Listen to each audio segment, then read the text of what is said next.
ये फरमाइए डॉक्टर साहब कि ये एक ख़बर ये भी है कि ईद के बाद वो फिर बड़ी शिद्दत से हमला शायद ईरान पे कर सकता है अमेरिका, और साथ साथ हम ये भी देख रहे हैं कि मिडल ईस्ट पूरा हिल गया है, और इस तरह का अगर कोई और एडवेंचर वो करता है तो फिर तो इस खत्ते का अल्लाह ही हाफ़िज़ है। ये टर्म ख़त्म हो गई कैसा मिडल ईस्ट वाली, अब तो मिडल ईस्ट की टर्म यूज़ नहीं कर रहे। उसकी वजह ये है कि ये तो बरतानिया के दौर की है ना। वो बरतानिया में जब ईस्ट इंडिया कंपनी थी तो वो लंदन से बैठ के कंट्रोल कर रहे होते, तो वो कहते थे कि यार वो ईस्ट है, वैसे दरमियानी इलाका कौन सा है, वो कहते थे दरमियानी इलाके को मिडल ईस्ट कह दो, क्योंकि वो हिंदुस्तान के तो दरमियानी इलाके वो ईस्ट इंडिया, तो वहाँ से ये टर्म निकली। तो अब तो टर्म्स चेंज हो रही हैं, तो ज़्यादातर टर्म इस्तेमाल होती है वेस्ट एशिया। वेस्ट एशिया आ गया, वेस्ट एशिया आ गया, क्योंकि अगर आप वेस्ट एशिया को इंक्लूड करेंगे, अब देखें ना बहुत बड़े तादाद में लोगों को पता ही नहीं कि इजिप्ट मिडल ईस्ट में नहीं है बल्कि अफ्रीका में है। देखें ना, तो लोग अब ये मिडल ईस्ट की टर्म वेग हो गई इसलिए क्योंकि वो वेस्ट एशिया। अच्छा, अब वेस्ट एशिया से भी शायद मामला आगे बढ़ जाए, क्योंकि वेस्ट एशिया जो है वो अंग्रेज़ों के दौर में सेंट्रल एशिया नहीं था। या तो ये तो सारा इलाका ये तो ऑटोमन या सॉरी रशियंस के पास था ना। जो पहला ग्रेट गेम हुआ है तो बरतानिया और रशिया के दरमियान ही हो रहा था ना इस खत्ते में। तो सेंट्रल एशिया तो ये तो टर्म बनी है जब रशिया टूटा है, USSR टूटा है, तो ये सेंट्रल एशिया की टर्म बनी है बाद में। ये सारी वस्ती एशियाई रियासतें तो उन्हीं के USSR टूटने के बाद बनी है ना। तो मैं ही कह रहा हूँ कि मशरिक़ वस्ता जो है, या चले मशरिक़ वस्ता ही लें उसको, तो अगर हम मिडल ईस्ट की बात करें तो इस बात पे भी डिस्प्यूट है कि क्या ईरान मिडल ईस्ट में आता है या नहीं आता, ठीक है। और अभी आपने देखा होगा, यानी ये टर्म्स इतनी अजीब सी हैं, अभी आपने देखा होगा पाकिस्तान को मिडल ईस्ट में शामिल किया उन्होंने। IMF ने देखा होगा, आपने खबर सुनी होगी कि पाकिस्तान जो है वो मिडल ईस्ट का जो पूरा सिलसिला है उसका पाकिस्तान हिस्सा है। तो ये वो टर्म्स हैं जो ज़ाहिर है कि कॉलोनियल दौर की टर्म्स हैं, लेकिन अब नई शक्ल ले रही हैं।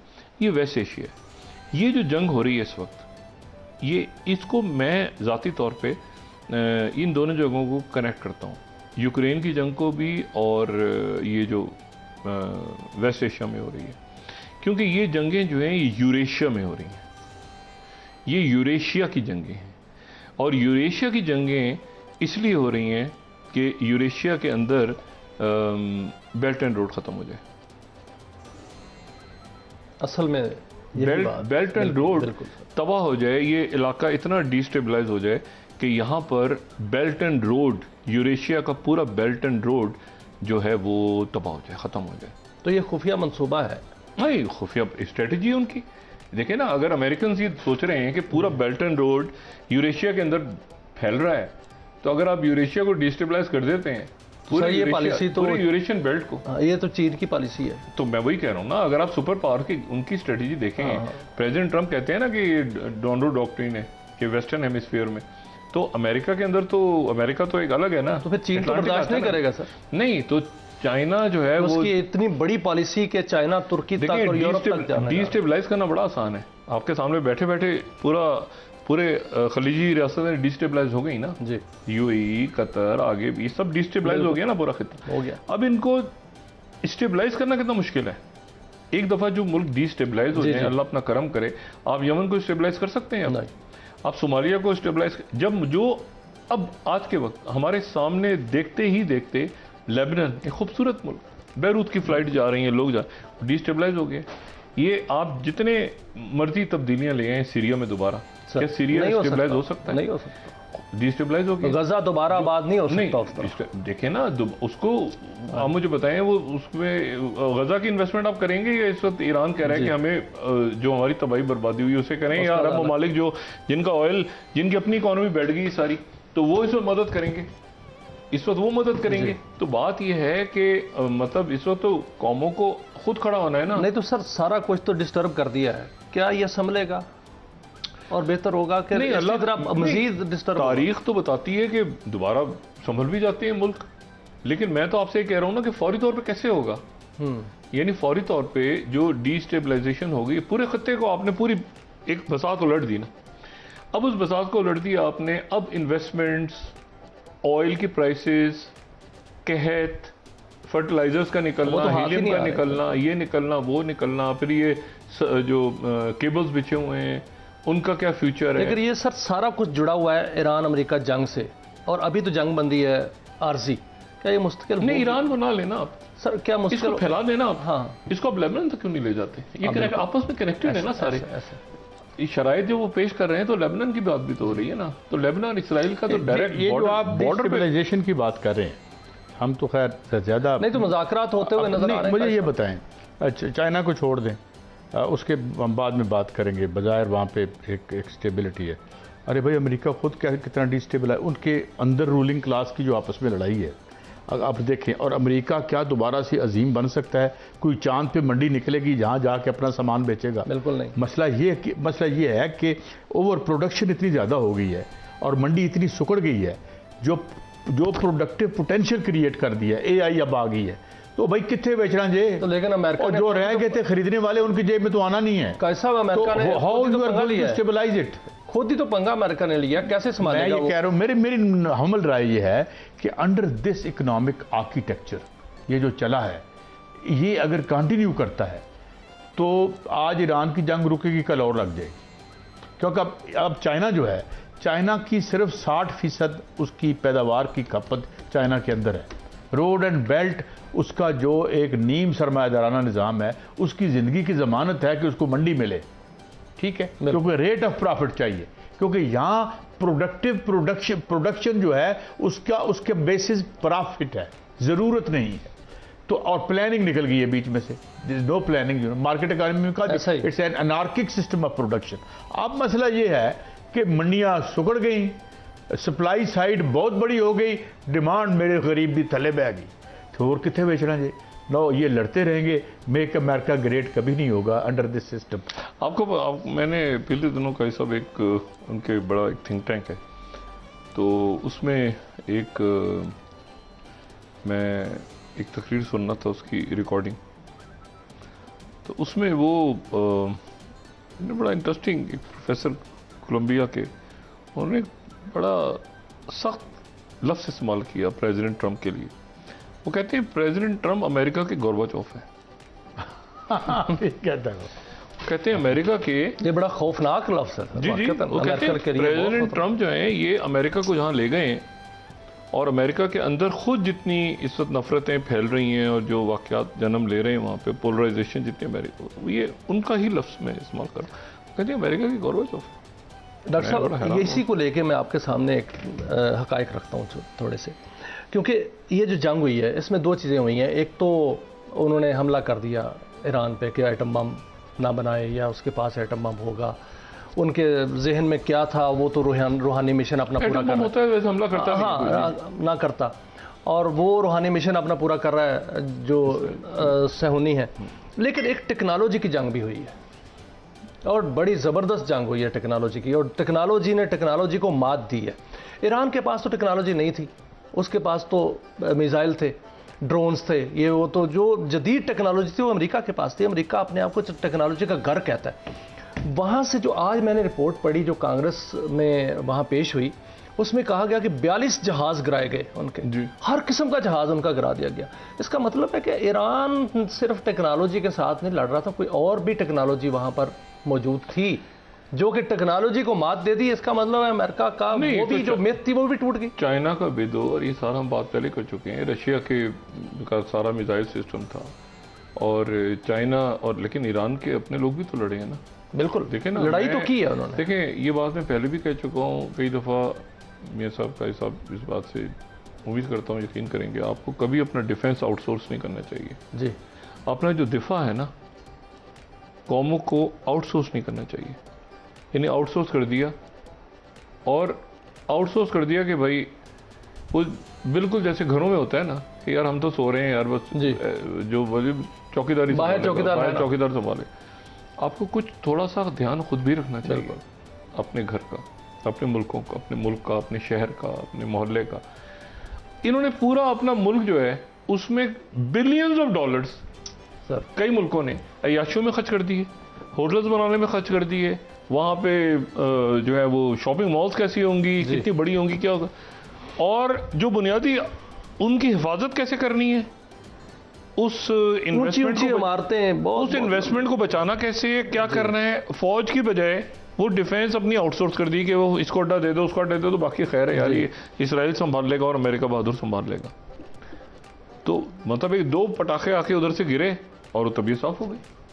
तो आपको अपना डिफेंस, इससे ये भी तो सबक मिलता है ना गाइस साहब। अच्छा डॉक्टर साहब, ये बात Defense दुरुस्त है, कभी ये सबक वैसे सीखा है अरबों ने, सर, अरबों ने खास तौर पे, क्योंकि अड्डे तोड़ने बड़ी देर की मेहरबान आते आते अब सर तो- देखिए 142 अरब डॉलर का जो उन्होंने छतरी ली थी उस पे खर्च करते हैं, उन्होंने कोई सबक सीखा है इससे या सीखेंगे? नहीं, मेरा नहीं ख्याल उसकी वजह यह है कि वो अब तो ईरान तो इतनी बड़ी पावर बन के इमर्ज कर गया है ना उसमें। जी, ये अगर पाबंदियां हट गई और सऊदी अरेबिया और चंद मुल्कों को यकीनन पाकिस्तान कोई डिफेंस अपना फराम कर रहा है, कोई मुआहदे कर रहा है उनके साथ। सर जी डॉक्टर साहब, एक मिनट, ये गुफ्तगू मियाँ साहब जारी है, हम एक ब्रेक की तरफ जा रहे हैं, हम जल्दी वापस आएंगे, आप हमारे साथ रहिए। Welcome back. डॉक्टर साहब, ये यूएई ने भी रब्ता किया हमसे, कह रहे हैं हो रहा होगा, लेकिन मैं असल बात ही कह रहा हूँ ना कि आप अपने डिफेंस को आउटसोर्स नहीं करना चाहिए।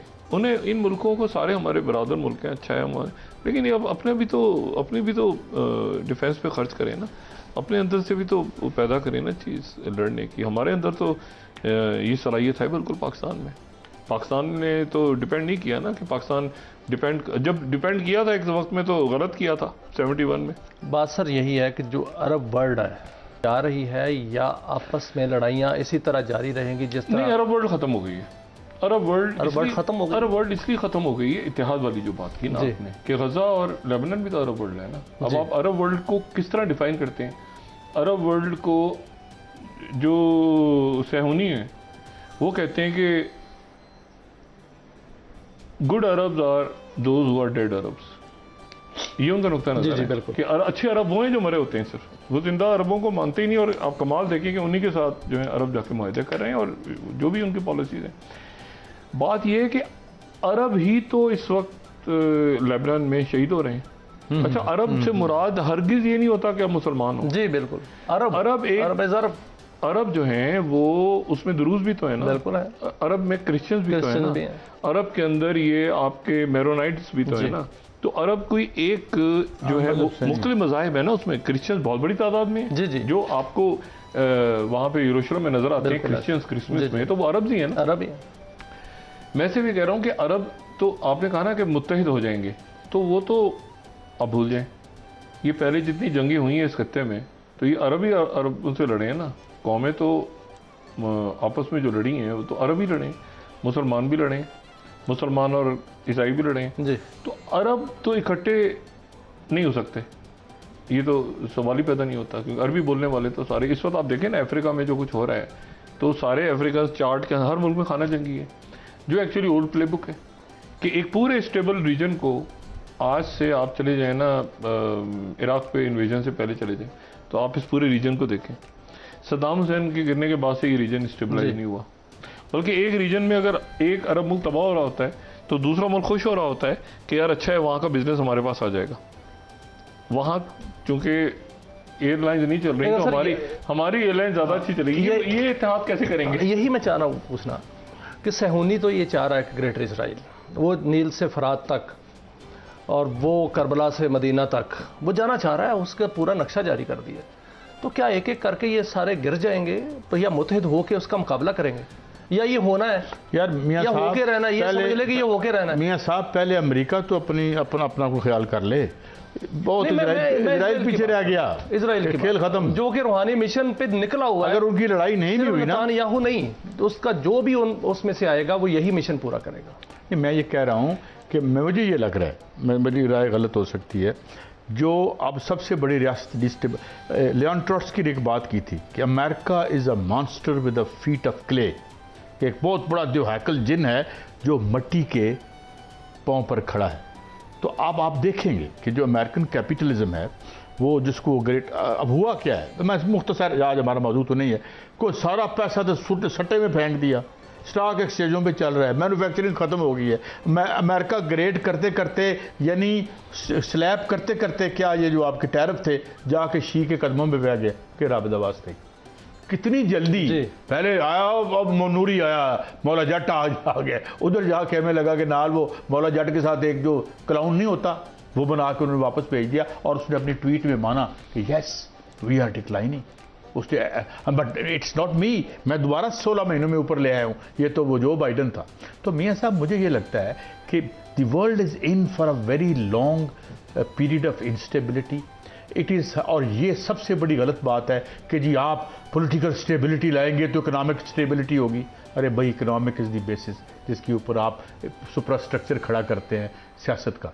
सियासत लर्जा अंदाम रहेगी जब तक आपकी बुनियादी मैशत में जल्जले हैं वो तो लेकिन सर दुनिया एक पास साइड पे है, लेकिन जो सहूनी है वो तुर्की भी लेना चाह रहा है, वो सऊदी अरब भी लेना चाह रहा है, वो जो है वो पूरे के पूरा जो है वो सहराए सीना सारा लेना चाह रहा है, वो मिस्र भी लेना चाह रहा है, वो शाम भी लेना चाह रहा है। नहीं, सहूनियों को तुर्की नहीं चाहिए। तुर्की का शुमाली हिस्सा लेना चाह रहे हैं, उन्होंने अपने नक्शे में शामिल कर तुर्की को डिस्टेबलाइज करना है उन्होंने।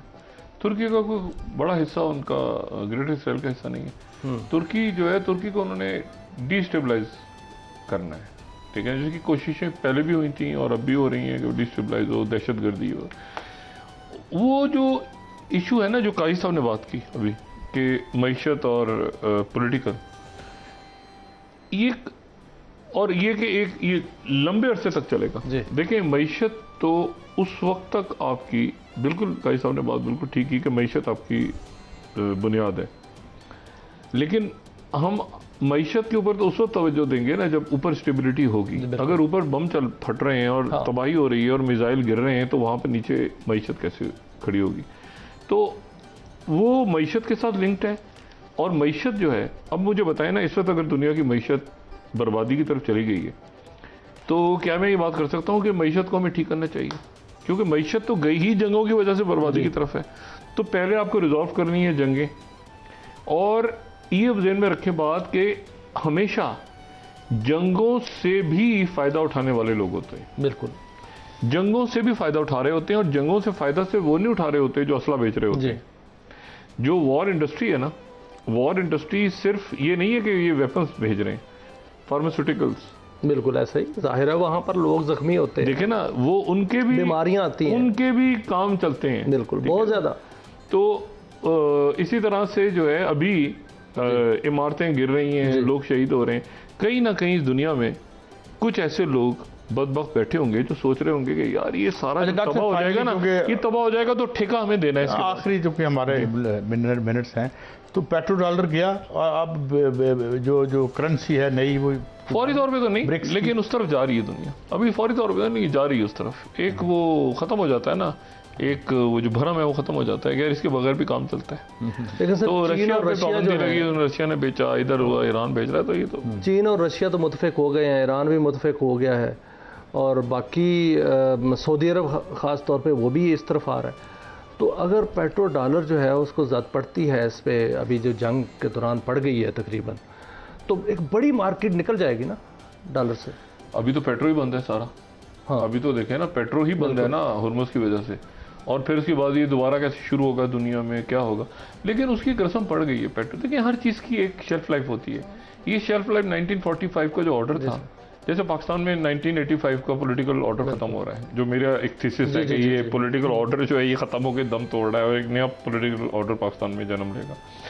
एक इमारत का एक वक्त होता है, वो इमारत उसके बाद आप उसको उसकी खंडर में जाके उसको दोबारा ठोका ठाकी करते रहते हैं, लेकिन एक स्टेज ऐसी आती है, आप कहते हैं यार अब यहाँ पर एक भी कील लगाई ना तो पूरी बिल्डिंग गिर जाएगी भाई, अब इसको गिराना ही पड़ेगा।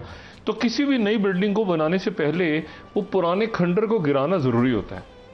ये पुराना एक खंडर जो 1945 के बाद खड़ा हुआ था, ब्रेटन वुड वाला, ये तवा ख़त्म हो गया है, मतलब इट्स यूजलेस कि जी आप उसके साथ लिंक कर दिया तो आपने डॉलर के साथ लिंक कर दिया, तो अभी डॉलर में, यानी मैं रुपयों में कमा रहा हूँ, काजी साहब रुपयों में कमा रहे हैं और रुपयों में टैक्स दे रहे हैं, और आप भी रुपयों में कमा के रुपयों में टैक्स दे रहे हैं, लेकिन ऑयल आपने डॉलर, उस रुपये को फिर आपने डॉलर में कन्वर्ट करना है, और फिर उस डॉलर की जो भी प्राइस होगी दुनिया उसमें आपने डॉलर खरीदना है। यानी रुपयों में आप डॉलर नहीं खरीद सकते, आपने डॉलर में कन्वर्ट, आप अपने रुपए को, जो कि डीवैल्यू है, डीवैल्यू करेंसी है, तो इस वक्त तो बहुत ही पहले आपने डॉलर खरीदना है, डॉलर से फिर पेमेंट। आपने देखा है कई हमारे जो मुल्क में एलीट है बदमाशिया, वो कहती है मैंने तनख्वाह रुपयों में लेनी नहीं है, डॉलर्स में लेनी है। ऐसी है कई साहब आपके यकीनन जानने वाले होंगे बदमाश हाँ तो लेकिन सर आपने दुबई में प्रॉपर्टियां खरीदती वो कहते नहीं, वो कहते हैं हमने सैलरी रुपयों में लेनी नहीं है, हमें डॉलर्स में पे, वो रिश्वत भी डॉलर्स में लेते हैं, वो रिश्वत भी डॉलर्स में लेते हैं। डॉक्टर साहब पॉलिटिकल ऑर्डर्स की बात की है, पॉलिटिकल ऑर्डर की बात की, क्या कोई न्यू वर्ल्ड ऑर्डर भी तब्दील हो रहा है या हो चुका है? हो रहा है, प्रोसेस से गुजर रहे हैं हम, उसमें से अमल में से गुजर रहे हैं ना। ऑर्डर एक ये नहीं है कि जो है वो एक दिन के अंदर अब नया ऑर्डर कौन देगा सर? क्या चाइना? नहीं, ऑर्डर देखे ना, मिडिल पावर्स कितनी स्ट्रांग हो गई है। फिलहाल तो मियां साहब हमें कोई सोच सकता था कि ईरान बॉक डाउन करेगा अमेरिका को, back down in the Middle East. लेकिन डॉक्टर साहब की बात की इस प्रोग्राम को यानी कंक्लूड करूंगा।